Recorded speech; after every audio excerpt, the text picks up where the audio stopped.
क्योंकि बुराई को या तो रोको या टोको या वो जगह छोड़ के भाग जाओ। अगर ये बात तुम्हें हमारी रखी हुई बुरे लग रही हो तो देखो, हम तो बिल्कुल अभी छोड़ के चले जाएंगे, लेकिन आज तुम्हारा घर जला है, कल मेरा उस आग की जद में है, जलेगा मेरा भी जरूर। लेकिन मैं ये चाहता हूं इस जलती हुई और लगती हुई आग को मिलजुल के बुझा लोगे तो आसान हो जाएगा, वरना इस घर में इस आग में बहुत सारे घर आएंगे लपेटे में। खाली बस एक बात समझ ली, एक दाढ़ी रखा ली, एक टोपी सर पे रख ली और सिर्फ ये कहा कि मस्जिद का आना जाना है जी। अब मसाइल पे बात कौन करेगा? मसला आ गया बहुत ज्यादा गंभीर। बात वो थी नहीं जिसे आप समझ रहे थे। बात ये थी कि बच्चे राह भटक गए, कहीं तो क़यादत गुनहगार है, कहीं उनकी हिफाजत गुनहगार है, कहीं उनकी रहनुमाई गुनहगार है। हम चाहते हैं हम तमाम राजपूत समाज के लोग यहाँ बैठे, थोड़ा बहुत अपने ख्यालात तारीख पे करो और अपने औराकों से वाबस्ता हो कि तुम इस बात की विरासत या इस बात की दलील नहीं हो कि जिस काम को तुम देख के बर्दाश्त कर रहे हो, ये बर्दाश्त करने लायक बात नहीं है। आज तुम समझ रहे हो कहाँ खड़े हो, लेकिन हमने वहां भरी पंचायत में एक बात कही है, बहुत सारे लोग गवाह हैं। ये बात किसी की समझ में आई, किसी की नहीं आई। और हमने कहा हम लड़ने के इसलिए आए हैं कि एक लड़के ने एक लड़की शादीशुदा के बगैर तलाक के, बगैर इद्दत और मुद्दत के बच्चे पैदा करने का कारोबार शुरू कर दिया। किसी को बुरा नहीं लगा। अगर प्रधान जी जैसे लोग इस समाज में नहीं रहे तो किसी को किसी कीमत पे इंसाफ नहीं मिलेगा। प्रधान जी रात के यहाँ से 11 बजे गए और कैसे लाए होंगे तो प्रधान जी जाने, लेकिन आज वो मुद्दा यहाँ है जहां से ले गए। बात जहां से गई थी वहां आ गई। लोगों ने मशवरा दिया हमें, ऐसा कर लो, ऐसा कर लो, ऐसा कर लो। ये सारी बातें घिसी पिटी हैं। ऐसा करने के लिए किसी की जरूरत नहीं पड़ती है। 1 रुपए का कागज खर्च करना पड़ता है, सिर्फ काम स्टार्ट तो हम उसी दिन कर देते। जेल भिजवाने से मसले का हल नहीं हो रहा। मैं तुम्हारे बाजुओं में ये बात तलाशना चाहता हूं कि नाम रखने से राजपूत नहीं होता, राजपूत अमालों से पहचाना जाता है। ये बेटी राह भटक गई और मैं ये बात कहता हूं, मैंने तारीख की बात इसलिए कही थी कि अगर जमानत भरी जाती है तो मर्दों की भरी जाती है, औरतों की जमानत आज भी अदालत में तस्लीम नहीं होती, क्योंकि इनका भरोसा कुछ नहीं, आज कल क्या कह दिया और कल को फिर क्या कह दिया, इसलिए इनकी कोई जमानत नहीं तस्लीम होती है। तो अगर लड़की के बयानों पे कोई बात कही जाए तो तुम्हें सबको भरोसा हो सकता, मगर मैं तारीख का वारिस हूं, क्योंकि कुरान ने मना कर दिया, ये नाकिसुल अक्ल है। अगर ये नाकिस अक्ल वाली ना होती तो आदम अस्सलाम जैसे नबी को बादशाह होते हुए जन्नत का बाहर ना निकलवाती। तो ये तो आज जो राने दरगाह घूम रहे हो, ये तो सुन्नते आदम है, ये तो होना ही था, क्योंकि जब कोई रास्ते को छोड़ देगा, भटक जाएगा, तो फिर ऐसा होना तय है।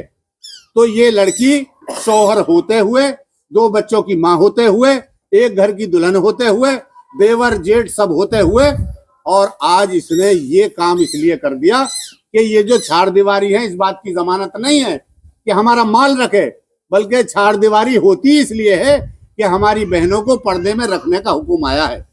और जब बेटियां चार दीवारी से बाहर चली जाएंगी तो देखो ये गैर जिम्मेदारी कदम है। लावारिस चीज का तो कोई ना कोई फिर लूटने वाला मिल ही जाता है। अगर लुट गई है तो इसका मलाल यूं मत करो कि जब तरीके इसके खिलाफ बाहर गई है तो लुटना ही था, अब यही रुक जाए, ये अलग कदम है। आप हमें ये बताओ कि बिरादरी एतबार से, मजहबी एतबार से, तारीखी एतबार से अगर कोई समाज में ऐसा कदम उठा है तो तुम लोग रोकने में साथ हो कि नहीं हो?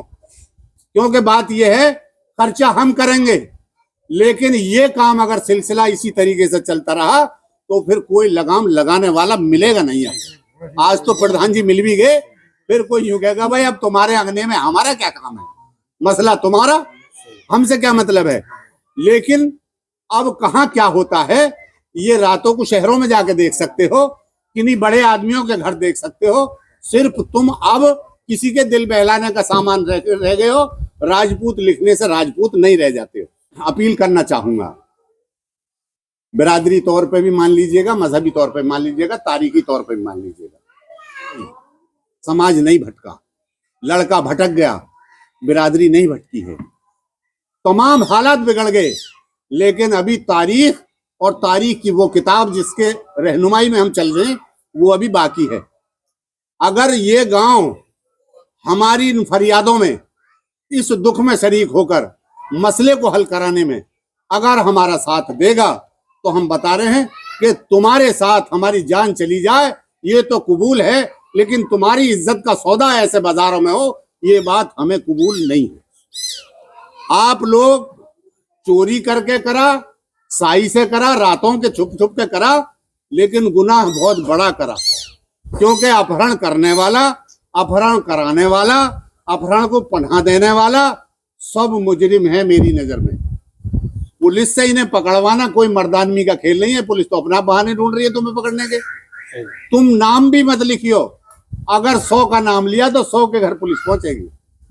एक हम सब समझते हैं, आप लोगों से सिर्फ हम ये चाहते हैं कि ये बालक राह भटक गए। मैं उनका एहतराम इसलिए करता हूं कि वो चाहे दुख समझ लो या एक बाप का कलेजा समझ लो या एक घर उन्होंने अपनी आंखों से लुटता हुआ देखा है वो रंज समझ लो, लेकिन किसी भी बाप के साथ जब ऐसा होगा ये तकलीफ की बात है। इन दोनों की प्रेम कहानी ने मलाल इस बात का है कि आवाज नहीं हुई, रोशनी नहीं हुई और सब फूक गया। अजान हो रही है, अजान का मतलब है अल्लाह का पैगाम है कि आओ हम भलाई की तरफ, आओ कामयाबी की तरफ। पता लगा कि अजान तो सुनने और जाओ लड़की को छुपाने की तरफ और फिर जाओ मस्जिद की तरफ। ये हरकत तुम्हें छोड़नी पड़ेगी, या तो हक की तरफ चलो या फिर हक पर चलने वालों की मदद करो। और तुम उनकी भी मदद कर रहे हो जिनकी नहीं करनी चाहिए, वरना ये लड़की इतना सफर तय नहीं कर पाती। जिसके पास गई उसने ही मदद करी, ये नहीं पूछा कि तू गंदे काम में हमसे मदद लेने क्यों आ गई, तू या यहाँ सर छुपाने क्यों आ गई। और तमाम लोगों ने उसे सारे मंजिल तक पहुंचा दिया। अब वो लड़की तुम्हारे घर है। हम तो सिर्फ इस समाज का हिस्सा बन के अपनी बात रखने आए, फरियादी बन के आए हैं। और रह गई पुलिस की बात, वहां तो कोई एप्लीकेशन दिया उसकी बात रख ली जाएगी। फैसला मुझे इस 32 में इस गांव का चाहिए। आप लोगों की मर्जी क्या है, आप चाहते क्या हो, आप कर क्या सकते हो। तो हाजरीन, बीच में अल्लाह का हुक्म आ गया, एहतरामन बैठना पड़ा। मैं अगर गलत हो जाऊं तो मेरे घर वालों की भी कोई जिम्मेदारी है, मेरे माँ बाप की भी जिम्मेदारी है। मैं दहरे वालों को सलूट करूंगा कि उन्होंने एक रिश्ते और एक मर्यादा को बचाने के लिए, और जबकि इस बात को वो ना भी आते तो कोई बात नहीं थी, लेकिन वो दोनों बेटे हमारे आए, दोनों बेटियां आई, फिर आप लोग गए, यहाँ तक हम मसले को हल कर पाए कि मसला हमारा यहाँ तक हल हो गया। आपने वो सारा राज फिर खोल दिया, क्योंकि ये राज छुपने लायक है नहीं, और छुपा के देख लो तब भी नहीं छुपेगा। तो इस बिरादर का ऐसे मामलों में क्या नजरिया होना चाहिए, ये मुझे आज इस राजपूताने से जरूर यहाँ इसलिए फरियादी बनकर मैं आया हूँ कि तुम लोग इस बुराई को कैसे रोकोगे। मैं समझ रहा हूँ कि लड़की की जिंदगी वापस अपने प्लेटफार्म पर कैसे जाएगी या इस प्लेटफार्म पर कैसे बसेगी, उसे कुछ पता नहीं है, होश नहीं है। लेकिन आप तो सब होशमंद लोग हैं, समाज के साफ सुथरे लोग हैं। अगर आप भी बैसाखियों पर चलना सीखेंगे तो फिर ये बताओ कि ये तो फिर और बढ़ेगा मामला। आज मैं अपने अजीजों से, रिश्तेदारों से, मेरी तारीख के आप वारिस हैं, मेरे नक्शे में आपका भी नाम है, मेरा भी नाम है, मेरे तमाम अहलो अयाल का नाम है। लेकिन सच बात यह है कि अपने बर्बादी का गम नहीं है, लेकिन ऐसी बर्बादी जो कई जिंदगियों को बर्बाद कर गई हो। आज पूरी बिरादर से पूछना चाहूंगा कि 1.5 साल की बच्ची जो है, इसका भी क्या कोई कसूर है, या जो 10 साल का बच्चा वहां ले जा थाने से ले गए लोग, उसका भी कोई कसूर है। अगर इस मोहब्बत ने अपने ताल्लुकात बहाल करे हैं तो वो सजा मिले उन दोनों को, लेकिन सजा किसे मिल रही है, इन मासूम बच्चों को। तो आखिर हम कहां तक गूंगे बहरे हैं, इसकी हद तो आज तय करनी पड़ेगी।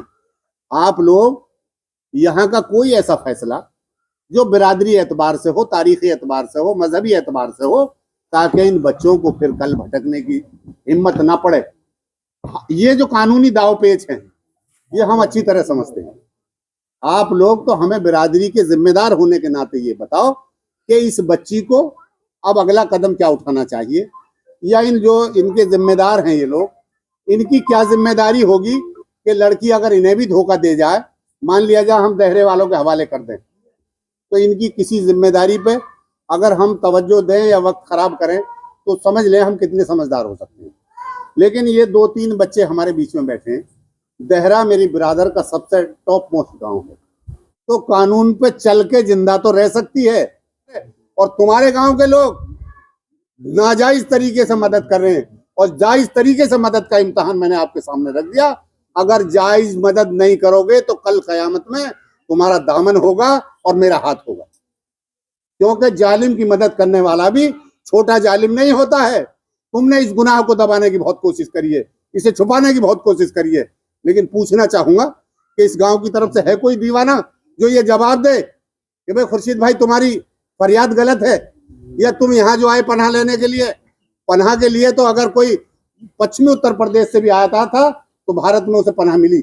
उन पनाहों की सजा ये नहीं होती है कि उसकी फरियाद तो कहीं भी रख सकता आदमी, लेकिन आज राजपूताना की अदालत में मैंने अपनी बात रखी, आपने समझी और कहीं समझने की बात रह गई हो, मैं हाजिर हूं, मगर फैसला आप लोग दीजिएगा। उसकी लोग मदद कर रहे हैं, और जो आदमी ये कहने आया कि भाई हम तो फरियाद भी ना कर रहे लेकिन हमारा तो घर ही जला दिया इसने, लेकिन ये तो बताओ लड़का नाजायज रिश्ते में यकीन रखता है और बिरादर कौन से रिश्ते में यकीन रखेगी? सवाल ये था। रिपोर्ट करनी मैं भी जानता हूँ, मेरा सारा घराना रिपोर्ट करनी जानता। अभी एक कॉल करूंगा पता लग जाएगा सारा, लेकिन बात ये नहीं है, मैं देखना चाहता हूँ तुम्हारे भी जिस्मों में क्या राजपूताने का खून है? क्या तुम आज ही राजपूताने की हिफाजत करना चाहते हो? बेटे ये अमाल कर रहे हैं और अब्बा कह रहे हैं हम पे तो कोई फर्क नहीं पड़ रहा। तुम पे कैसे फर्क नहीं पड़ेगा? अब आप हमें जवाब दो।